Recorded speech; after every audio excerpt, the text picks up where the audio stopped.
Now we're going to check out some of the training camp mysteries, and Yeah. so diving into some of the bigger storylines that are out there. We'll get to the Lions like you so eloquently teased in the last segment, but let's start with the Cleveland Browns because they got an interesting story going on at quarterback for them.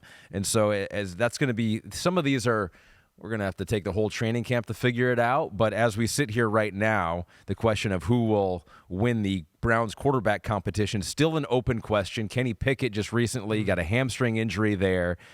Shedeur Sanders gave a press conference. He is not taking reps with the first team right now, and he was asked getting about lack that. of reps a He's little getting bit. lack of reps there, Right. and he was asked about that, which, by the way, I don't know if he's AI or something, but every answer he gives at a press conference, I'm like, good. it's like the perfect Yeah, answer. I hear you. It's Yes. amazing. Oh, his dad was pretty damn good at answering things too, That's a right? good point, I mean, yeah. quick-witted. They know what their beliefs are, how they want to attack certain things, and they're not afraid of the mic.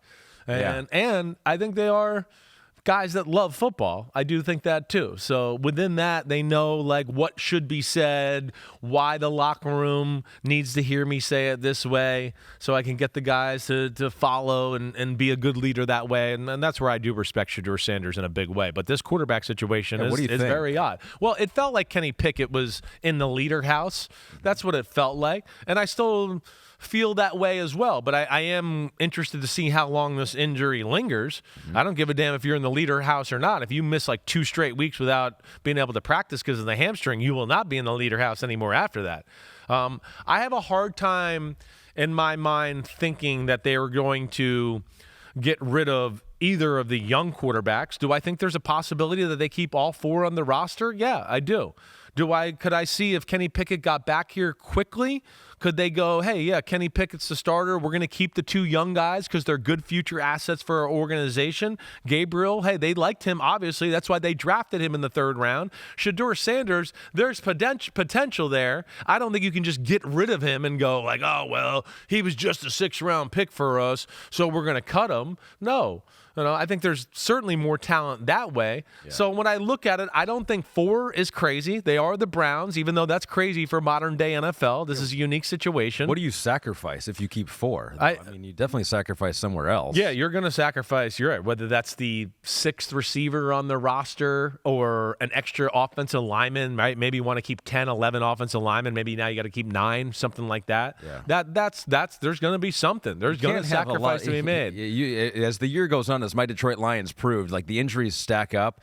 There are no luxury. It's like, oh, it's nice to have this. And it's like, no, you have. In my heart of hearts, bodies. it feels like I would think they would have gone Kenny Pickett, take it over. You're young. There's potential there. Maybe there's something in the future there. We keep the 2 young rookie guys, and Joe Flacco goes somewhere, and they trade him as a backup or something like that. That's what it felt like it was going in my eyes. Yeah. But I don't know. And this injury definitely threw a little bit of a curveball into the situation and where it goes. But, yeah, I think the rookies are safe. And I don't think they're going to be able to, like, stash them on the practice squad or do anything like that. If I'm a GM and I'm going, wait, I got a good quarterback, and, I got a decent backup, but his contract's up after next year, and they stash Shedeur Sanders on the practice squad, yeah, I mean, I'm stealing him, period. Like, you're not getting him. And Dylan Gabriel, I think, has got enough fans out there, too, that he'd get stolen as well. So it'll be interesting to see where it goes. But I do think Pickett's health and how quickly he can get back on the field and back to full strength will have some say in this matter. So not only is Kenny Pickett hurt right now, but there is a member of the social media team for the Cleveland Browns who also could have an injury. I don't know if you saw this video. Oh, yeah. Over the weekend. They were doing some sort of a photo shoot. It was a Browns helmet unveiling. And so, Kristen, do we have that video back there or not? Hold on. We're well, I mean, it up it's here. like, first off, it's the Browns helmet, okay? Yes. Sponsored by Dude Wipes.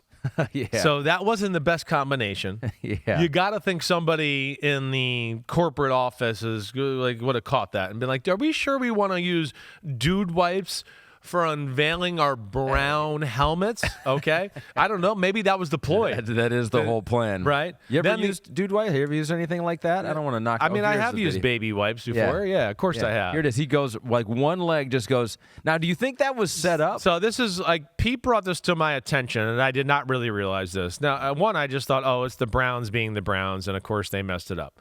But the way now that I've watched it a few times a little bit, I do go, no, that kind of looks intentional.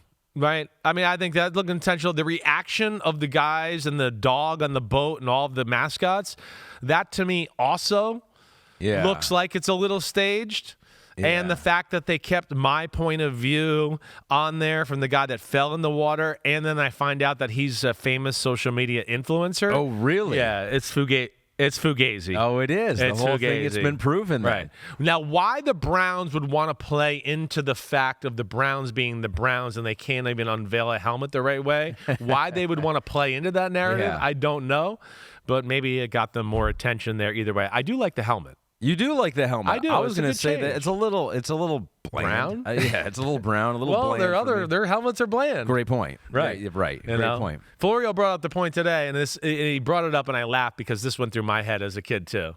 Like, the Browns are the Browns, but their helmets are orange. And it's like, I remember as a young kid always going, why? I don't understand why their helmets are orange. That's a good point. You know what? But this should look good, I think, you know. That's a great point, because I was looking at all the jerseys. We're at Big Ten Media Day in Las Vegas, and they have all the uniforms there. And UCLA's pants are brown, one of the combinations of uniform for them. And I was like, you know what? That's an underutilized color. I do believe like brown in football could be used a little bit more. It works. The Browns should do that, right? Do. There's a lane there to do, but no, they have not done that. They're just partnering with Dude Wipes and falling into the water.